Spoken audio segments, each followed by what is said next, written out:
guys and gals, we got another 2-dayer here and some crispy hair. I was really shocked how light they actually got her from her previous stylist.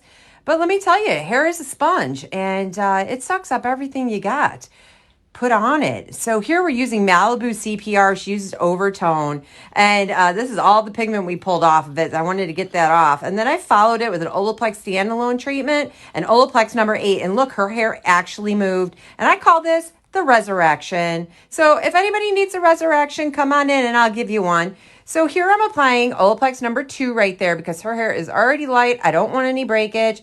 And I'm going in with Blonde Solutions and my Ashlee Norman foil board and my Big Daddy Framar brush. And I'm just going to go in, apply Olaplex number 2, and then I'm going to feather it up. We want to keep the roots. We also don't care about the grays. So if you see some gray hairs when we're done, we don't care. So I wanted to create different levels of lightness, and not levels of like 8, 9, 10, but like levels in the hair because we needed to break up the solid line. And so I did some high, I did some low, we did all different kinds. We did some weaves, we did all kinds of things. We did some teases, we teased the hairline because I do want it bold around the face. And our ultimate goal is to grow this out and have her natural hair, which, come on, let's be realistic. She ain't going to be happy.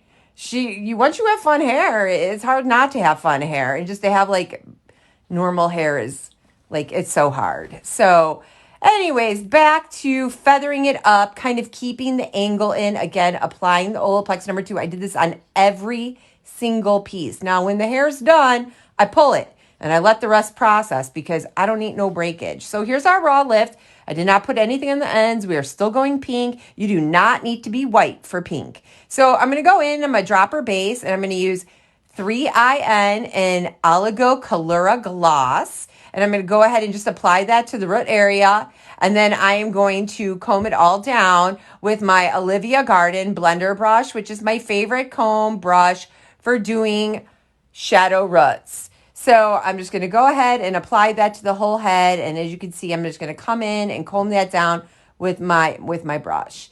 Now here in the front, I want to keep as much lightness. So I'm going to kind of apply it in a forward.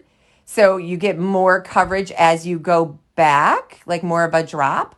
So here, I don't normally do this too often, but I use 2 different color lines. I use Pulp Riot and I use Matrix So Cult.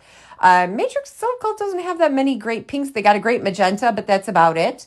And so with Pulp Riot, I'm able to mix a couple of pinks, and I wanted some pops of neon.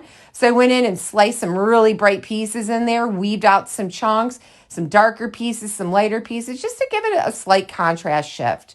So going ahead and weaving that top section out. Now, I didn't do the root shadow and the pink at the same time because I feel like you're just going to get like some weird color transitions. So I only left it on for 10 minutes just to blur her line away. So, and here's the final result. And I styled her with Olaplex 6 and 7. We gave her a cut the day before. It looks absolutely amazing. Again, we don't care about the gray hair. It's so vibrant, so beautiful. She told me she loves me. I love her too. She was pretty cool. We spent some time together.